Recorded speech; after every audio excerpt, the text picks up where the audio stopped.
Salut tout le monde, c'est Max. Aujourd'hui, petite vidéo actualité comme j'aime bien les faire. Aujourd'hui, nouvelle inattendue, Opel nous a dévoilé sa nouvelle Astra. Alors vous le savez maintenant, Opel appartient au groupe Stellantis et l'objectif de Stellantis est de réduire les coûts. En partant d'une plateforme, ici la plateforme EMP2, ils sortent plusieurs voitures sous différentes marques. On avait en premier la DS4, ici on parle des berlines de Stellantis. Donc la DS4, on en a parlé sur la chaîne, très belle voiture, etc. En deuxième, la Peugeot 308, une énorme nouveauté bien entendu, je vais pas vous la refaire, mais c'est la voiture phare, on va dire, de cette plateforme. Puis en troisième, c'est l'Opel Astra. Opel Astra qui pour le coup change énormément, ça n'a plus rien à voir par rapport à avant, et c'est ce sur quoi on va parler aujourd'hui dans cette vidéo. J'ai préparé quelques petites notes pour pas perdre le fil bien entendu. Donc voilà la nouvelle Opel Astra, à quoi elle ressemble, et pour le coup, c'est déjà très réussi je trouve. On a une voiture donc qui a du mal à cacher quand même ses airs avec la nouvelle 308. On a globalement les mêmes dimensions, globalement la même taille, les mêmes formes, même si pour le coup, Opel a vraiment très bien travaillé quand même pour éloigner quand même cette Astra de la 308. On retrouve les nouveaux codes stylistiques d'Opel qui changent et qui n'ont plus rien à voir par rapport aux anciennes Opel, notamment l'Opel Astra. Code stylistique introduit avec le nouveau Mocha et le restylage de certains modèles comme le Crossland et qui a commencé aussi avec le Grandland, etc. Mais en tout cas, on a un code stylistique très marqué, très original, et qui est vraiment très réussi sur cette Astra, je trouve. Sur le design global, c'est une voiture qui est très réussie, elle est sculptée, comme la 308 et la DS4, on voit qu'il y a des contraintes techniques quand même derrière. Les formes sont réussies, le design et les couleurs, le choix des couleurs, le choix de la teinte et des matériaux est aussi intéressant, comme ce qu'on a avec le Mocha, que j'ai d'ailleurs essayé en vidéo. Pour parler de l'avant, on a un style très particulier, on a déjà les phares, reprenant la signature lumineuse d'Opel. On a la calandre type visor, qu'on a aussi sur le Mocha et sur la Manta Concept. D'ailleurs, il y a un gros air de ressemblance entre ces deux voitures. Pour parler un peu de la calandre à l'avant, celle-ci est très bien faite puisqu'en réalité des petites aérations sont présentes pour forcément refroidir le moteur thermique. C'est pas un simple bandeau noir laqué plein comme ce qu'on pourrait avoir sur une voiture électrique. Mais en tout cas, je la trouve très réussie à l'avant. Dites-moi ce que vous en pensez en commentaire. Et on voit qu'il y a une réelle inspiration dans le passé avec la Manta des années 70 là aussi. Mais en tout cas, on la reconnaît directement, on ne pourra pas se tromper entre une 308 DS4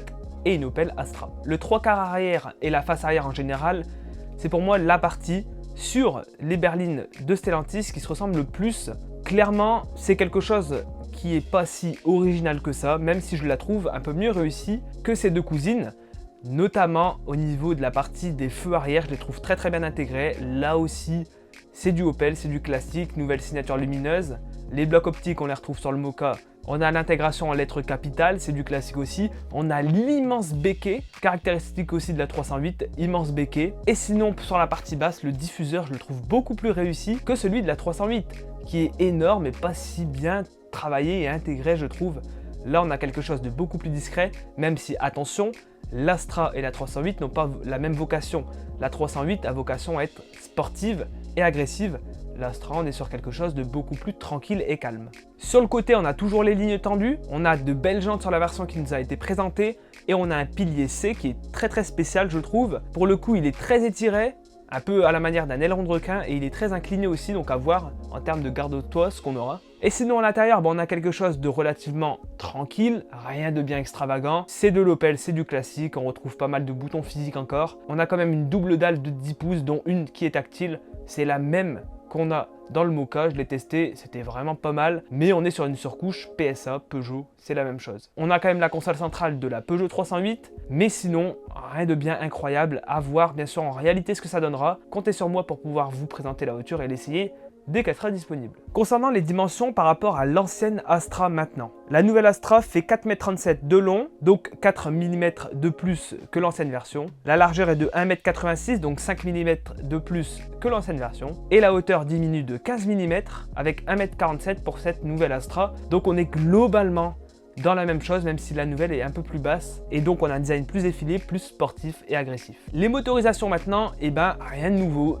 C'est de la Peugeot 308. On aura des blocs essence et diesel classiques de chez PSA, du 110 et du 130 chevaux. Et attention, de l'hybride rechargeable, bien entendu, et malheureusement j'ai envie de dire. On aura deux versions comme sur la 308, un 180 et un 225 chevaux. En 180, on aura un moteur de 150 chevaux, épaulé par un moteur électrique de 81 kW de puissance et une batterie de 12,4 kWh, annoncé avec une autonomie full électrique de 60 km. Sur le modèle d'au-dessus, plus puissant, qui fera donc 225 chevaux, ce qui est vraiment pas mal pour une berline de ce type, on aura un moteur thermique de 180 chevaux avec un moteur électrique identique à la version 180 chevaux, il fera 80 kW et toujours la même batterie de 12,4 kWh et toujours la même autonomie de 60 km en WLTP. Donc là encore rien de nouveau, je suis pas vraiment fan de l'hybride rechargeable, c'est vraiment dommage. On aura normalement une version électrique qui arrivera dans les prochaines années. Ça n'a pas du tout été annoncé par Opel, mais s'ils suivent la même direction que Peugeot, on aura sûrement ça. En tout cas, à voir et à essayer, mais globalement c'est vraiment une Peugeot 308. On aura là aussi, comme la Peugeot 308, une version SW, donc break, qui arrivera. Ça a été confirmé par Opel. Donc c'est globalement les mêmes voitures et c'est assez regrettable, je trouve. On n'a plus trop d'originalité, en tout cas chez Stellantis et même dans pas mal d'autres marques. En tout cas, c'est un design qui est quand même très réussi. À voir aussi ce qu'on aura sur les prochains modèles. On est vraiment sur un renouveau d'Opel. Avant, c'était vraiment une marque vieillot pour des personnes d'un certain âge. C'était très fade et sans âme. Là, PSA a remonté Opel, mais d'une force. Vous allez voir, je pense qu'elle va très bien se vendre. Ils veulent aussi séduire une clientèle jeune, hein, on le voit dans leur communication, aussi sur leur Instagram. Les jeunes sont vraiment mis en avant, ils veulent vraiment changer aussi d'image, parce que l'image qui est liée à Opel est vraiment pas si bonne que ça, je trouve. La communication d'Opel est d'ailleurs très bien faite. Il y a quelques jours, ils nous ont sorti sur leurs réseaux sociaux une vidéo montrant le prototype d'essai qui était encore camouflé pour faire monter un peu la pression avant l'annonce officielle du jour. Franchement, la com est très bien réussie pour une voiture qui, elle aussi, est réussi. Mais voilà, en réalité, je vais me répéter, mais c'est vraiment dommage qu'on ait encore la même voiture. C'est les mêmes moteurs, c'est une Peugeot en réalité. Les réglages du châssis, c'est quand même un tout petit peu différent, mais ça va quand même être très similaire. Donc à voir, je vais essayer d'essayer les trois voitures, la DS4, la 308 et l'Astra, pour voir vraiment ce que ça donne, quitte à faire peut-être un comparatif. Mais en tout cas, j'ai hâte, il y aura beaucoup de nouveautés qui vont arriver en fin d'année et en 2022.